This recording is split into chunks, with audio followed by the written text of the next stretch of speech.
The following is a presentation of the Pro Wrestling Report. Informative, entertaining, and real since 1998. Coming up next, it's the Pro Wrestling Report, primetime television, right here on My 24 Milwaukee. We've got a review of the Royal Rumble, an update on the Pro Wrestling Report draft, Counterpoint, along with Star of the Week, and then this week's winner of the Elimination Chamber ticket giveaway, and the history book. All that along with all the latest from WWE and TNA, right here on the Pro Wrestling Report, primetime, which starts right now.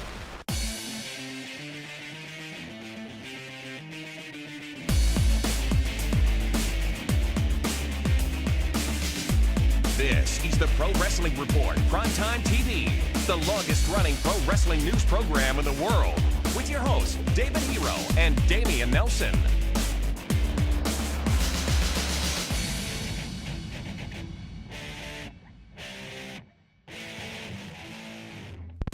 Welcome, ladies and gentlemen, to the Pro Wrestling Report, primetime television. Damian Nelson sitting alongside David Octavius and Tiberius, the alleged one-time backyard Divas Knockouts Hardcore Hall of Famer, Hero.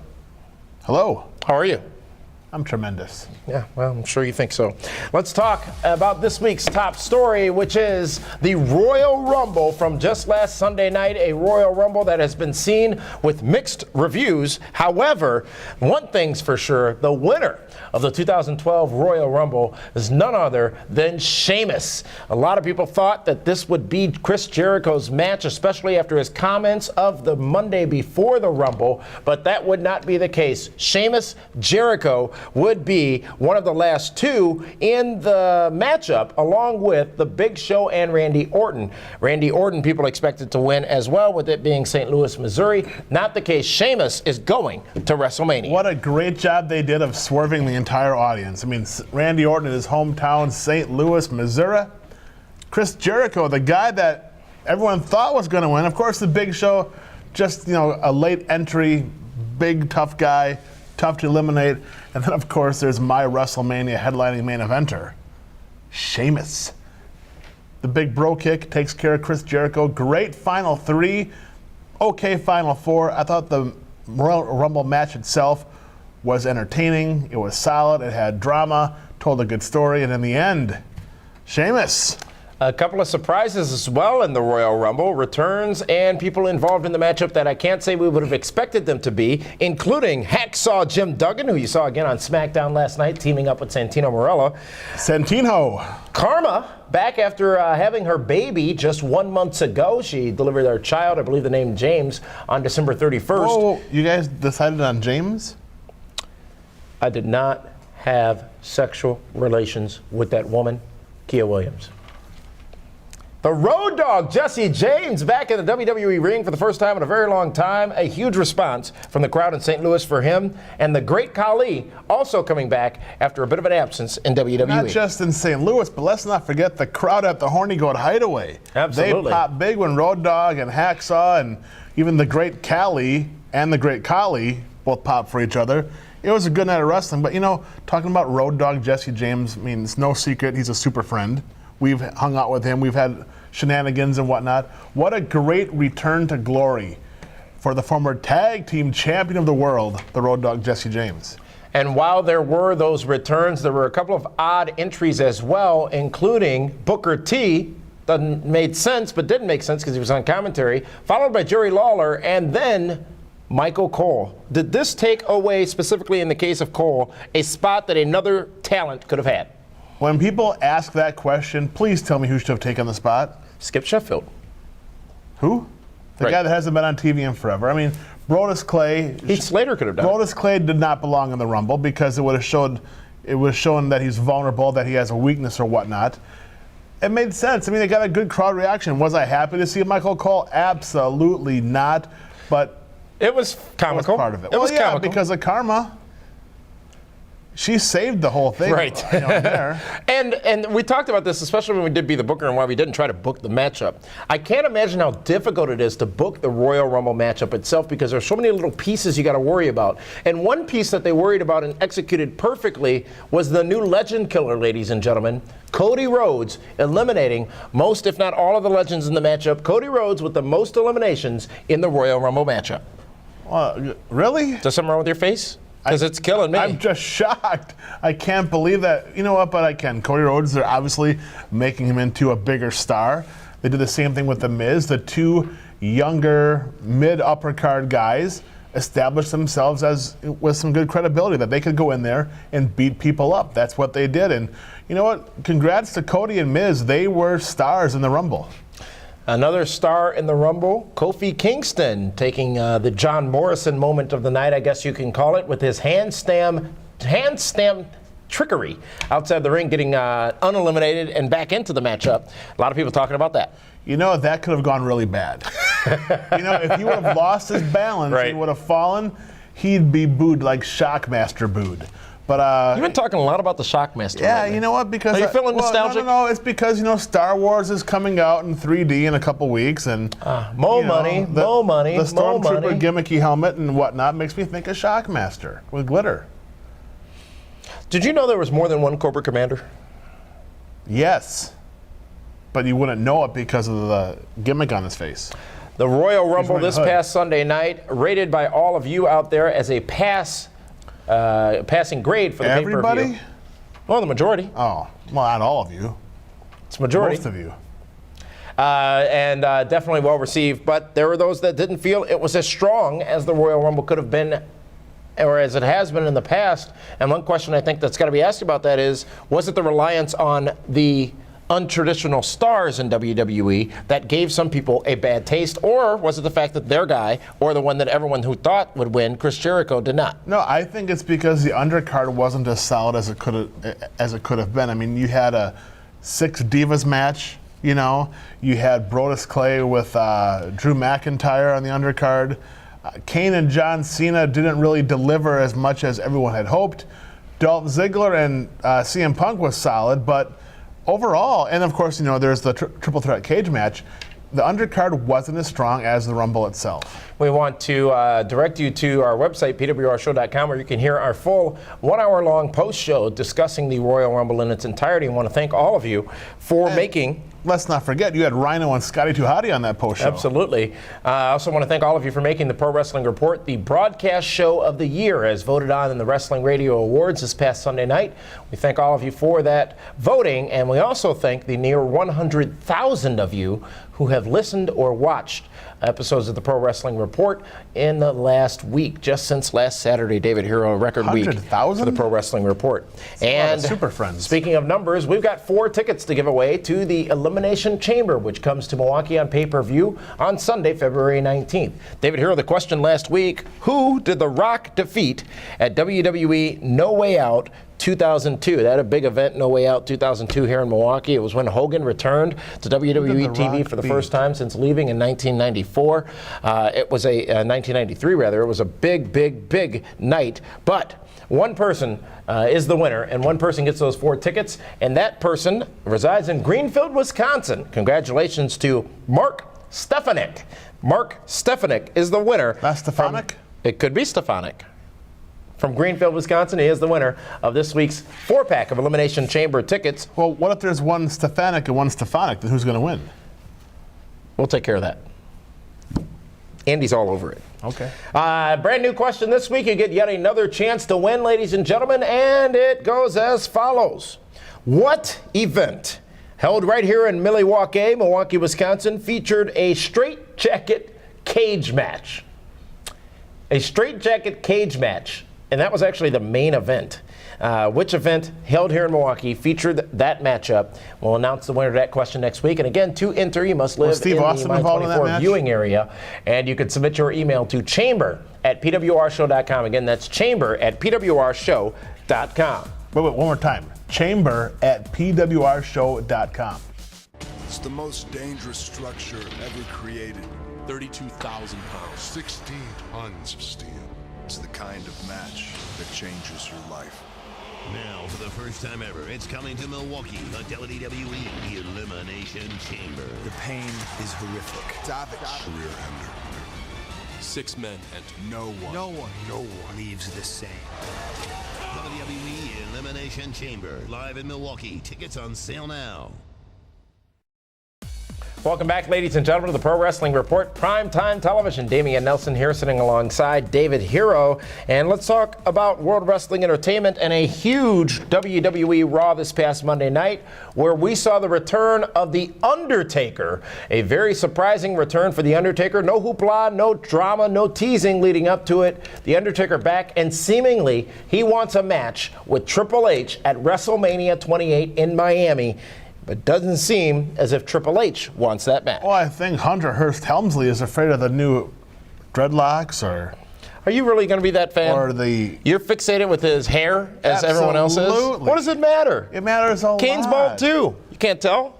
He held on to it. Yeah, but I'm just saying, it's like the Taker. They just want to be like me. He's going to have a new look. Undertaker, WrestleMania, him and Triple H for the third time in 12 years. There's been a lot of discussion about that. Is that a problem from your standpoint?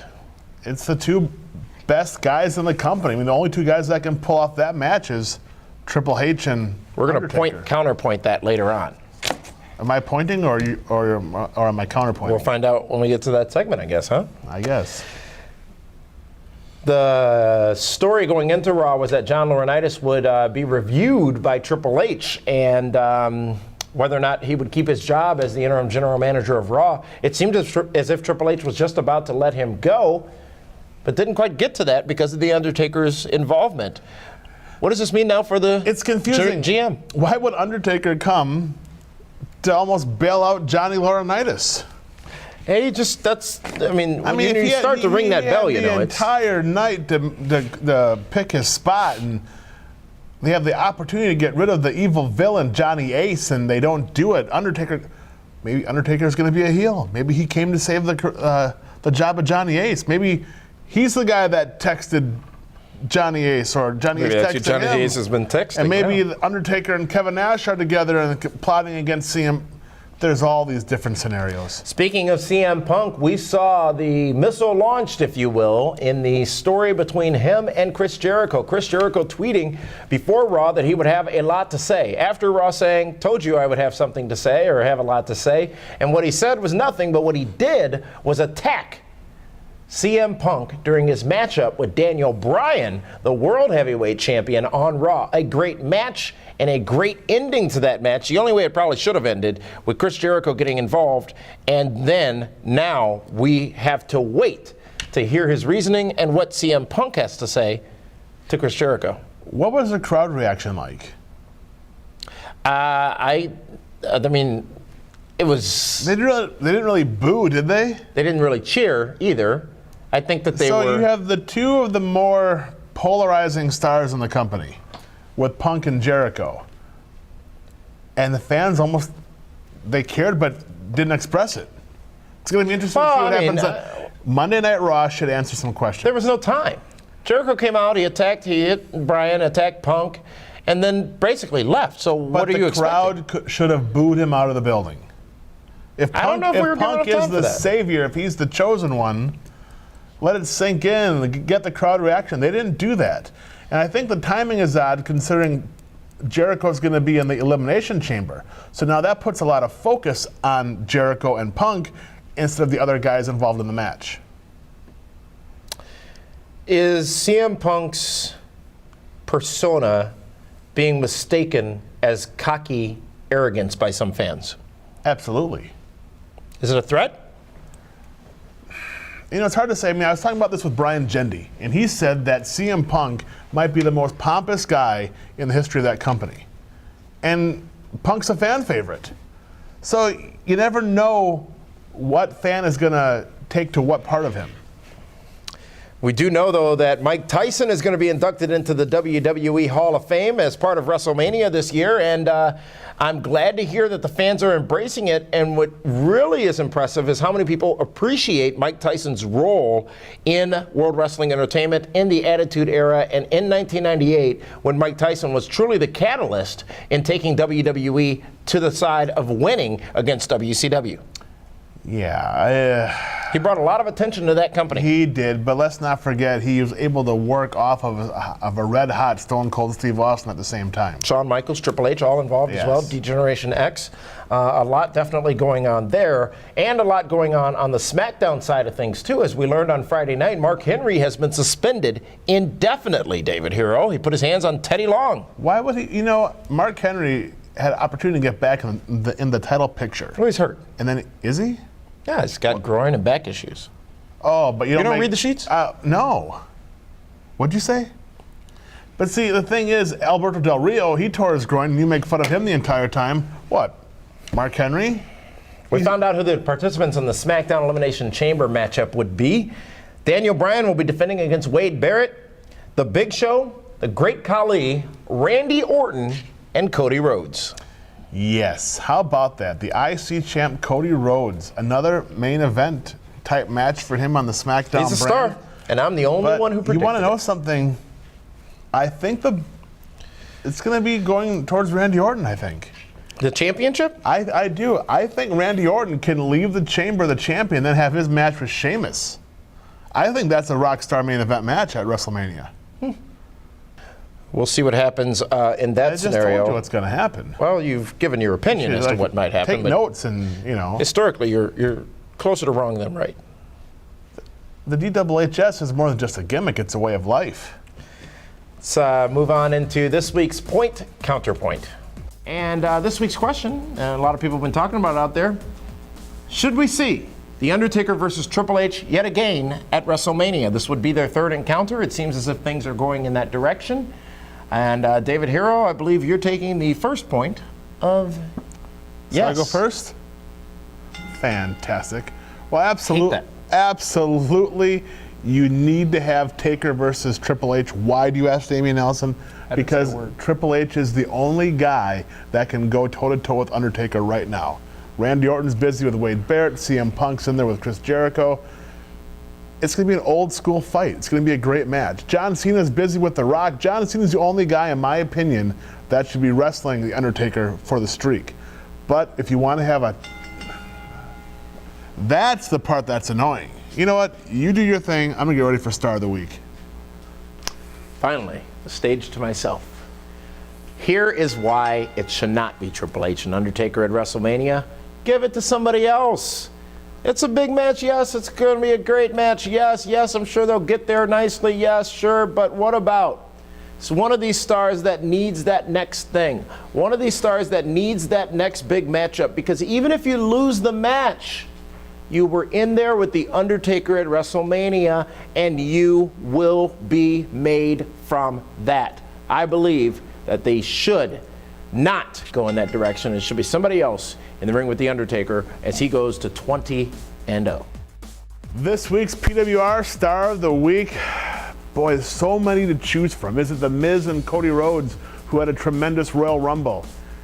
Or is it my man, the guy that I called out a future WrestleMania headlining main event superstar, the one, the only, the jacked up Beaker, the first two-time PWR Star of the Week, my big man, Sheamus, the guy that won the Royal Rumble, eliminated the fan favorite and the favorite overall, Chris Jericho, is now on his way to headlining WrestleMania in Miami, whether it be against CM Punk, Daniel Bryan Danielson, or a new champion to be determined later. Once again, this week's PWR Star of the Week, the one and only Sheamus. Welcome back to the Pro Wrestling Report Primetime Television. Damian Nelson sitting alongside David Hero, the Hall of Famer. I want to take this time to throw out some birthday wishes. Firstly to Dante Caruth, my brother, and to Shirley Tudor Perez, who's also celebrating a birthday this week here in our Milwaukee viewing area. So congratulations on the celebrations of your birth. And David Hero, are you still doing that flower cake thing you deliver to viewers' houses for their birthday? Oh, not this week. It's time to talk about TNA and noteworthy Impact. This past Thursday night, wow, what a crowd from Jolly Old, London, England. Yes, they were, right? Yes. Talk about all the people, and what did they get to see? The return of Garrett Bischoff. No, come on. The return of Hulk Hogan. Hulk Hogan, who we haven't seen on TNA television since October. That was huge. That was big. He happened to be in an angle or a With situation Garrett Bischoff. where he was getting booed. Not Hogan getting booed, but the crowd in London clearly showing their dislike for that angle. It wasn't a bad show, David Hero. It was a good show, I thought. No. There was overall. The presentation was fantastic. Bobby Roode versus James Storm, great matchup. Another good matchup. And you know what? TNA has some good wrestling. I mean, the event looked great on TV. A packed house. So packed that they had to use a different visual presentation for their show because, remember, this wasn't going to be a television taping before when they first put tickets on sale. So they had sold too many tickets, didn't want to turn people away, so they used a different visual look for their set. Who cares about that? Because, they sell again, as many tickets as they possibly can. They got bills to pay. Tara and Gail Kim going on in a match. It ended up it was a no title match rather. And as you know, Tara, the #1 contender for the TNA Knockouts Championship. TNA really benefits from these shows on the road, at least from a perspective of what they present on television. The challenge is, it doesn't do anything in the ratings. Their opportunity lies in being able to do it for a several month period, not every now and again, because then that momentum will build. Yeah. And that's been an issue for TNA. I mean, because it seems like every few weeks. Don't you go starting burying TNA. Every few weeks it seems like they hit the reset button and they start over. Yeah, but if this is the start over this time, it was a good show. I mean, the content of the show, it's the same thing we've been seeing for weeks, Hulk which wasn't bad. Ever envisioned in his career, after body slamming Andre the Giant in front of 193,000 some people? 93,173. That's what I said. That he would then be taking Garrett Bischoff under his wing, and then eventually will be tagging with him at a pay-per-view sometime. It's this week's TNA report, and time now to talk about. I asked you a question.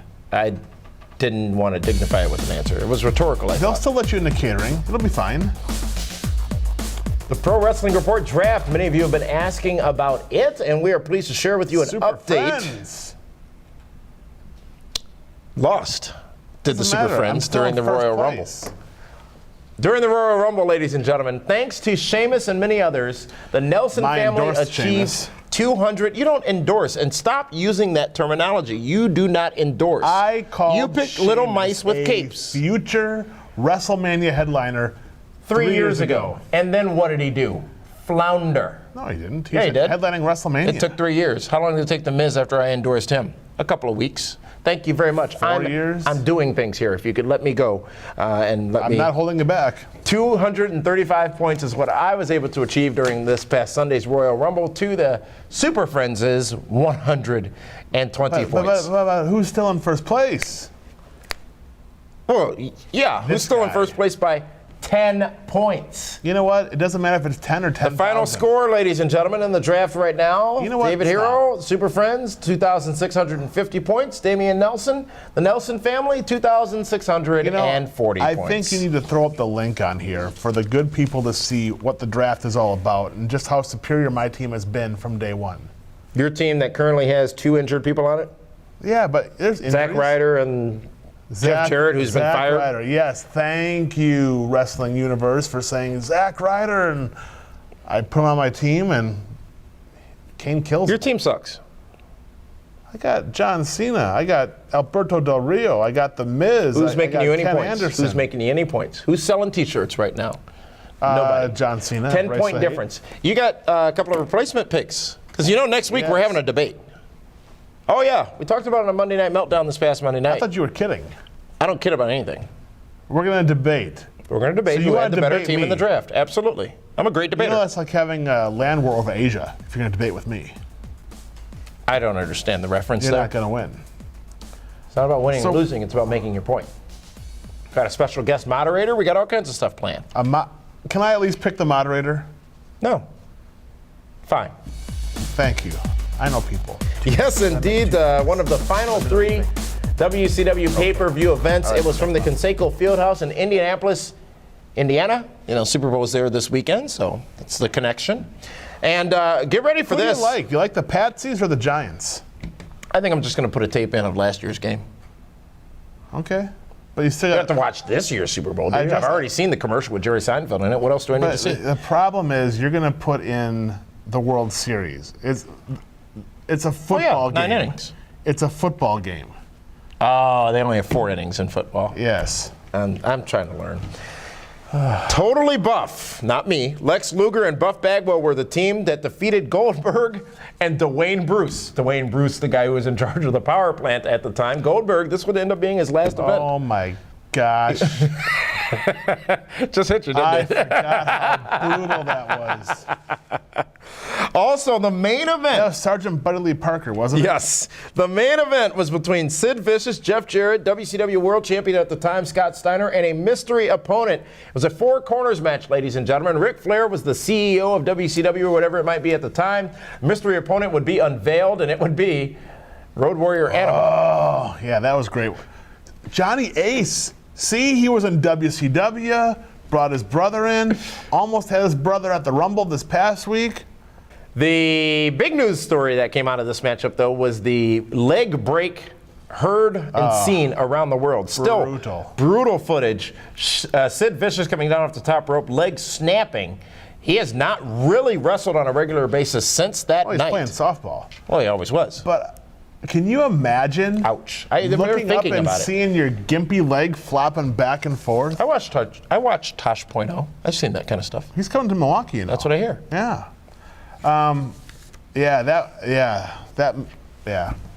WCW Sin 2001, one of the final WCW pay-per-view events.